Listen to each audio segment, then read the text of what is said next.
भारत का ताज होने का जो गौरव हमें प्राप्त है, उस गौरव की तो एक अपनी यादगार बन जाए।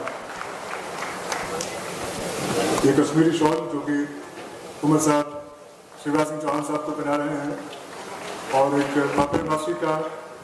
एक खूबसूरत स्पेसिमन, एक नमूना, और साथ ही एक समावार जिसका बड़ा गहरा ताल्लुक हमारी सकाफत से है, हमारी विरासत से है। रूरल डेवलपमेंट और एग्रीकल्चर के मिनिस्टर जनाब जावेद डार साहब, असेंबली में हिज़्ब इख्तिलाफ के लीडर जनाब सुनील शर्मा साहब, स्टेज पे ऑनरेबल मेंबर पार्लियामेंट जनाब चौधरी मोहम्मद रमजान साहब, जनाब खटाना साहब, जनाब सतपाल शर्मा साहब, जनाब शमी ओबरॉय साहब, यहाँ पे मौजूद तमाम ऑनरेबल एमएलए हजरात, secretary rural development government of India और जम्मू कश्मीर के हमारे पुराने साथी जनाब रोहित कंसल साहब, पीडब्ल्यूडी एडिशनल चीफ सेक्रेटरी हमारे अनिल कुमार सिंह साहब, मरकजी हुकूमत और जम्मू कश्मीर हुकूमत के यहाँ आए हुए तमाम अफसरान, मोअज़्ज़िज़ ख़वातीन व हज़रात, आप सबको मेरे तरफ से आदाब और अस्सलाम वालेकुम। सबसे पहले तो अपने तरफ से, अपने साथियों की तरफ से, आप सबके तरफ से जनाब शिवराज सिंह चौहान साहब का श्रीनगर की इस धरती पे दिल की गहराइयों से इस्तकबाल करता हूँ, और उसके साथ साथ अपनी हुकूमत के तरफ से जनाब आपका शुक्रिया करता हूँ। 1.5 साल हो गए हमारी हुकूमत को बने हुए, और इन 1.5 सालों में चौहान साहब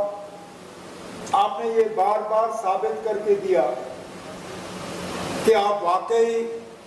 जम्मू कश्मीर के लोगों के न सिर्फ दोस्त हैं बल्कि सच्चे हमदर्द हैं।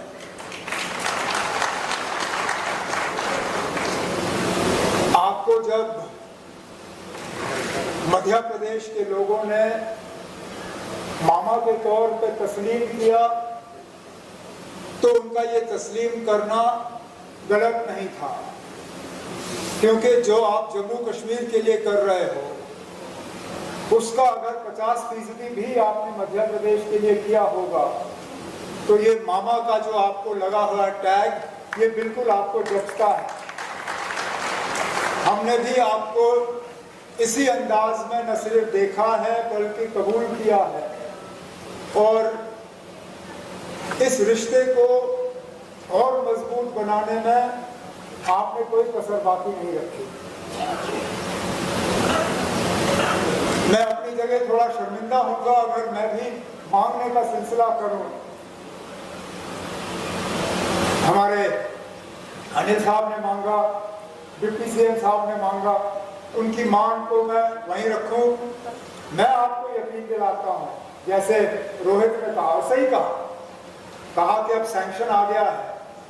काम शुरू कर लीजिए। मैं आपको यकीन दिलाता हूँ आपके अगले चंद महीनों में जितना आपने हमें सैंक्शन करके दिया हुआ है उस पर फटाफट हम काम लगा लेंगे। आप हमारे काम से मुतमईन होइए।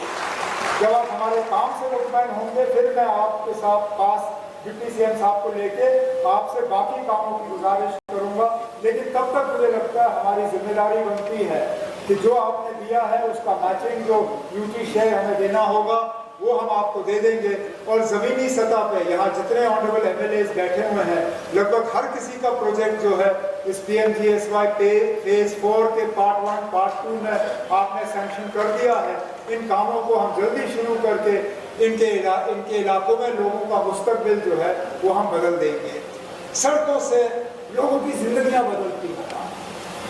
वो आप उन लोगों से पूछ लीजिए जो पहाड़ के ऊपर के इलाकों में रहते हैं, जहां कल तक उनको 4-4, 5-5 घंटे पैदल चलना पड़ता था सड़क तक पहुंचने के लिए। आज उनके यहाँ सड़क पहुंच चुकी है इस PMGSY की बदौलत, आपके फेज 2, फेज 3 और अब फेज 4 की बदौलत उनकी जिंदगियों में तब्दीली आई है। अब उनके बच्चे और ज्यादा आसानी से स्कूल पहुंच पाते हैं, उनके मरीज और ज्यादा आसानी से अस्पताल पहुंच जाते हैं, वो लोग और ज्यादा आसानी से अपने काम पे पहुंच जाते हैं, रोजमर्रा का सामान खरीदने में और घर पहुंचाने में उनको अब तकलीफ नहीं होती। और इसलिए हम इस बात पे जोर देते हैं कि जो इलाके रह गए हैं उन इलाकों को जोड़ना बहुत ज्यादा जरूरी है, क्योंकि हमारी आबादी जो है बहुत ज्यादा फैली हुई है। आपने जम्मू कश्मीर बहुत नजदीकी से देखा है, आपने इलेक्शन के दौरान भी देखा, एक मिनिस्टर के तौर पर देखा, आपने देखा ना जो वो इलाके जहाँ एक एक दो दो मकान जो है पहाड़ के ऊपर लगे हुए हैं, और उन लोग इलाकों को जोड़ना जो है हमारी बहुत बड़ी जिम्मेदारी है। क्योंकि जम्मू कश्मीर आमतौर पे लोग हमारे शहर देखते हैं, लेकिन हमारा दिल जो है वो बसा हुआ है हमारे देहात में, हमारे गांव में, हमारी निस्बत आबादी जो है हमारे गांव में है। और इसलिए हमारी हुकूमत का ये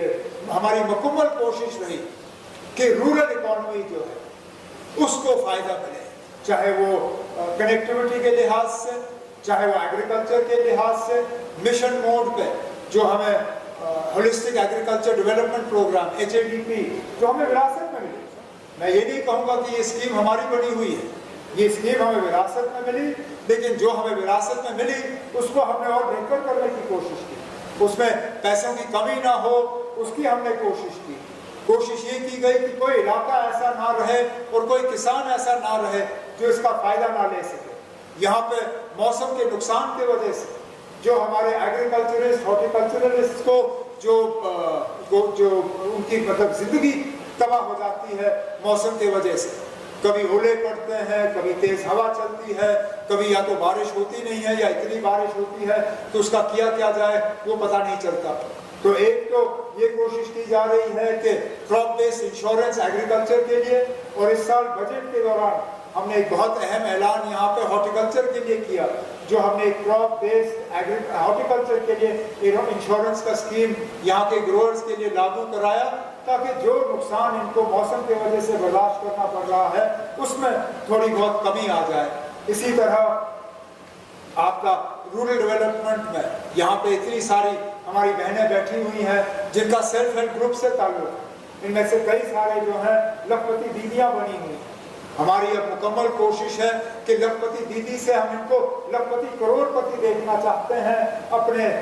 मिशन युवा के तहत। और मुझे लगता है जो मैं इनमें हौसला देखता हूँ, जो इनमें हिम्मत देखता हूँ, आप कभी इनके साथ इंटरेक्शन करिए, आप खुद इनको इनमें पाएंगे वो कुछ करने का जज्बा। इनमें वो जज्बा नहीं है कि हुकूमत की तरफ से इनको कुछ मुफ्त में मिले। ये कहते हैं आप हमारे हाथ मजबूत करिए, हमें मौका दे दीजिए, उसके बाद देख लीजिए हम जम्मू कश्मीर को कहाँ पर पहुँचाएंगे। तो इसमें जो आपकी हुकूमत की जो मदद मिली है हमें नेशनल रूरल लाइवलीहुड मिशन के तहत